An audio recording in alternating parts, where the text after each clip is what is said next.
बेटा हम लोग तीसरा नंबर क्वेश्चन पे चलते हैं। सॉल्व एग्जाम्पल का तीसरा नंबर क्वेश्चन, ठीक है। समझिएगा तीसरा नंबर क्वेश्चन क्या बोल रहा है। थर्ड नंबर क्वेश्चन बोल रहा है so that the system of equations, आपको सिस्टम दे रखा है 4x plus 6y minus 7 equal to 0 and 12x plus 18y minus 21 equal to 0 has infinite number of solution.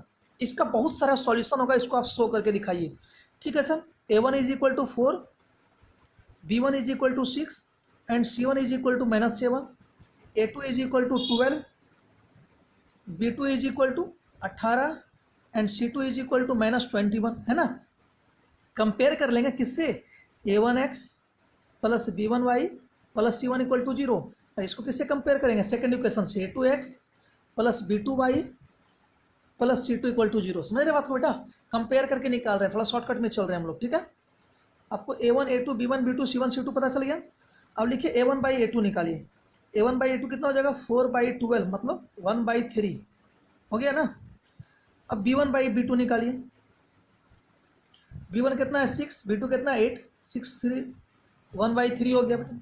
अब c1 बाई c2 निकालिए, minus 7 by 21, minus से minus cancel out 1 by 3। अब देखिए बेटा a1 by a2, b1 by b2 और c1 by c2, तीनों का value 1 by 3 1 by 3 1 by 3 आ गया कि नहीं आ गया। यदि ये वाला केस आ जाता है तो लिखेंगे hence both the equation has infinite number of solution. दोनों इक्वेशन का इनफाइनाइट नंबर ऑफ सॉल्यूशन होगा। क्यों, क्योंकि a1 equal to a1 by a2 equal to b1 by b2 equal to c1 by c2 आ गया। समझ में आ गया बेटा आप लोगों को। क्वेश्चन नंबर 4 देखते हैं हम लोग, ठीक है। बस यही प्रूफ करने के लिए आपको बोल रहा था क्वेश्चन में। क्वेश्चन नंबर 4 बोल रहा है आपको find the value of k for which the following pair of equations has infinite many solution. बोलता है कि जो लीनियर इक्वेशन दिया हुआ है इसका बहुत सारे सॉल्यूशन होंगे, इसलिए k का वैल्यू बताइए। चलिए क्या लिखा हुआ है, 2x minus 3y is equal to 7, इसको थोड़ा सा सही करके लिख लेंगे, 2x minus 3y minus 7 equal to 0 and second equation दिया हुआ है बेटा आपको, कहाँ गया second equation, k plus 1 into x plus 1 minus 2k into y minus 5k minus 4 equal to 0। बेटा a1 इज इक्वल टू क्या हो जाएगा 2, sir b1 is equal to minus 3 और c1 is equal to minus 7, a1 b1 c1 ये हो जाएगा a2। a2 का value कितना हो गया बाबू, k प्लस 1, b2 का वैल्यू कितना हो गया 1 माइनस 2k और c2 का वैल्यू कितना हो गया माइनस ऑफ 5k माइनस 4। कोई दिक्कत तो नहीं है। क्वेश्चन में बोल चुका आपको the system has infinite number of solution. Given है आपको द इक्वेशन हैज, लिखिएगा it is given that system has infinite number of solution. Infinite number of solution है, इसका मतलब क्या हो जाएगा sir a1 by a2 is equal to b1 by b2 is equal to c1 by c2, क्योंकि infinite number of solution के लिए यही केस होता है। a1 बाई a2, a1 कितना बेटा 2 है ना, a1 2, a2 कितना है sir k plus 1 is equal to b1 कितना बेटा माइनस 3, b2 कितना है sir 1 minus 2k is equal to c1 minus 7, c2 कितना बेटा minus of 5k minus 4, minus से माइनस कट जाएगा। चलिए इन दोनों को पहले इक्वेट करते हैं, तो क्या हो जाएगा 2 by k plus 1 is equal to minus of 3, 1 minus 2 के क्रॉस मल्टीप्लीकेशन करेंगे तो क्या हो जाएगा 2 into 1 minus 2k is equal to k plus 1 into minus 3, 2 minus 4k is equal to 3k minus में आ जाएगा बेटा, ये माइनस 3 मल्टीप्लाई कर देंगे दोनों से, है ना। समझ में आ रहा है कि नहीं आ रहा है। चलिए इस माइनस को इधर ले आते हैं तो माइनस 4k प्लस 3k, इधर ये माइनस 3 इधर ये प्लस बेटा उधर जाएगा तो माइनस हो जाएगा, मतलब माइनस 5। k का वैल्यू कितना आ गया minus k is equal to minus 5, so k is equal to कितना आ गया 5। आपको k का वैल्यू कितना निकल गया बेटा 5। समझ में आ रहा है। या यदि यहाँ से निकलना चाहते हैं आप इन दोनों को इक्वेट कीजिएगा तब भी आपका वैल्यू क्या आ जाएगा k इक्वल टू 5। देख लीजिए अब लिखिएगा -3/1 - 2k = 7 डिवाइड बाई 5 - 4, 5 के -4 है ना बेटा। चलिए क्रॉस मल्टीप्लीकेशन करते हैं तो क्या हो जाएगा, -3 इंटू 5 के -4 = 7 इंटू 1 - 2k है ना। तो -15k + 12 = 7 - 14k। -15k इधर ये माइनस में इधर आएगा तो क्या हो जाएगा प्लस में, 7 इधर ये प्लस में उधर जाएगा तो माइनस में, -5 आ गया बेटा। और यहाँ पे कितना आ गया -k से k कैंसिल आउट, k का वैल्यू कितना आ गया 5।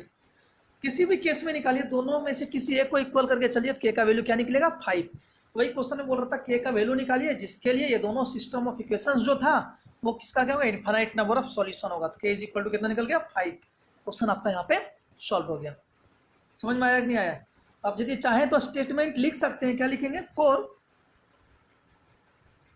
k = 5 the both the equations have infinite number of solution। समझ में आया, कोई दिक्कत तो नहीं है, यहाँ तक काम हमारा खत्म हो गया। ठीक है, क्वेश्चन नंबर 5 देखिएगा, सॉल्व एग्जांपल का क्वेश्चन नंबर 5, ये 4 था बेटा। 5 नंबर देखिए क्या बोल रहा है। 5 नंबर क्वेश्चन बोल रहा है find the value of k for which the given system of equations has the infinite number of solution.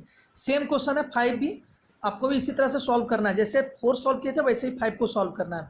6 number भी सेम नंबर को सेम क्वेश्चन है, बोल रहा है इनफिनाइट नंबर ऑफ सॉल्यूशन है तो k का वैल्यू बताइए। 6 नंबर भी ऐसे ही बनेगा, कोई दिक्कत तो नहीं है। और देखिए 6 नंबर थोड़ा सा परेशानी ये होगा कि k का यहाँ पे दो वैल्यू निकलेगा बेटा। एक देखिए k का वैल्यू निकल रहा है 2 और k का वैल्यू -4, और दूसरा में निकल रहा है k का वैल्यू 2 और k का वैल्यू -23/8। इसमें जब सॉल्व कीजिएगा ना तो क्वाड्रेटिक इक्वेशन बनेगा। जैसे क्वाड्रेटिक बनेगा तो k का दो वैल्यू निकलेगा, पहला निकला 2 एंड दूसरा निकलेगा -4।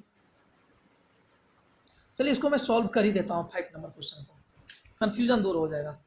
क्वेश्चन बोल रहा है find the value of k for which था। चलिए आपको इक्वेशन दिया हुआ बेटा, x + k + 1 * y - 5 = 0 and k + 1 * x + 9y + 1 - 8k = 0। Both the equations have infinite number of solution. That means पहले हम लोग a1 निकाल लेते हैं। a1 कितना हो गया बेटा 1, सर b1 k + 1 c1 - 5 है ना। यहाँ से a2 निकाल लीजिए, k + 1 b2 निकाल लीजिए, कितना हो जाएगा 9, और c2 कितना हो जाएगा 1 - 8k हो गया। अब क्वेश्चन में गिवन है, लिखिए given that both the equation have infinite number of solution. इसके बहुत सारे सॉल्यूशन है। यदि बहुत सारे सॉल्यूशन है तो इसका मतलब क्या हुआ, a1/a2 का वैल्यू, b1/b2 का वैल्यू और c1/c2 का वैल्यू सब आपस में क्या होना चाहिए, इक्वल होना चाहिए। a1/a2 b1/b2 c1/c2 सब क्या होना चाहिए, इक्वल होना चाहिए। चलिए a1 कितना है 1, a2 कितना है k + 1 इक्वल टू b1 कितना है बेटा k + 1 डिवाइड बाई b2 कितना है 9, c1 कितना है -5, c2 कितना है 1 एक मिनट में देख लेता हूँ इक्वेशन को फिर से। हाँ 1 - 8k है ना। पहले इन दोनों को इक्वेट करेंगे तो क्या हो जाएगा बेटा 1 × 9 = k + 1 का whole square, k + 1 × k + 1। Solve करेंगे तो k² + 1 + 2k = 9, मतलब k² + 2k + 1, इधर ये प्लस में इधर क्या हो जाएगा -8, सॉरी -9 है ना। सेम उसी तरह से इन दोनों को इक्वेट करेंगे तो क्या हो जाएगा k + 1 divide by 9 = -5 of 1 - 8k। Cross multiplication कीजिए बेटा, k + 1 1 - 8k = -5 × 9। सॉल्व करेंगे तो k -8k² + 1 - 8k, समझ में आ रहा है आपको, = -45 है ना। इसको लिखेंगे k² + 2k, इधर ये प्लस में इधर ये माइनस में, कितना हो जाएगा -8 = 0। यहाँ से बेटा -8k² -7k + 1 = -45, सबको उस साइड लेकर जाएंगे तो क्या हो जाएगा 8k² + 7k, उधर जाएगा तो ये बेटा -46 हो जाएगा = 0। समझ रहे बात को, कोई दिक्कत तो नहीं है। यहाँ से जब आप सॉल्व कीजिएगा तो के का दो वैल्यू निकलेगा, एक निकलेगा के का वैल्यू 2 और के का वैल्यू -4, एक निकल गया -4 और दूसरा निकल गया 2। और जब इसको सॉल्व कीजिएगा तो के का वैल्यू निकल जाएगा 2 और के का वैल्यू निकल जाएगा -23/8। यहाँ से भी के का दो वैल्यू निकल रहा है। अब देखिए बेटा ये चारों वैल्यू तो हो नहीं सकता, तो के का वैल्यू कौन सा होगा? देखो दोनों में कॉमन क्या मिल रहा है? के इक्वल टू 2, के इक्वल टू 2 मिल रहा है नहीं मिल रहा है? तो लिखिएगा 4 के equal to 2 the system has infinite number of solution. आया समझ में? तो के का वैल्यू कितना हो जाएगा 2, के का वैल्यू 2 लेंगे तो जो दोनों इक्वेशन है इसका इनफाइनाइट नंबर ऑफ सॉल्यूशन निकलेगा। क्लियर हो गया क्वेश्चन? कोई दिक्कत तो नहीं है? ये क्वेश्चन नंबर 6 था। क्वेश्चन नंबर 7 देखिएगा क्या बोल रहा है। 6 तक कोई दिक्कत तो नहीं है बेटा? आपको सब कुछ क्लियर समझ में आया? चलो ठीक है।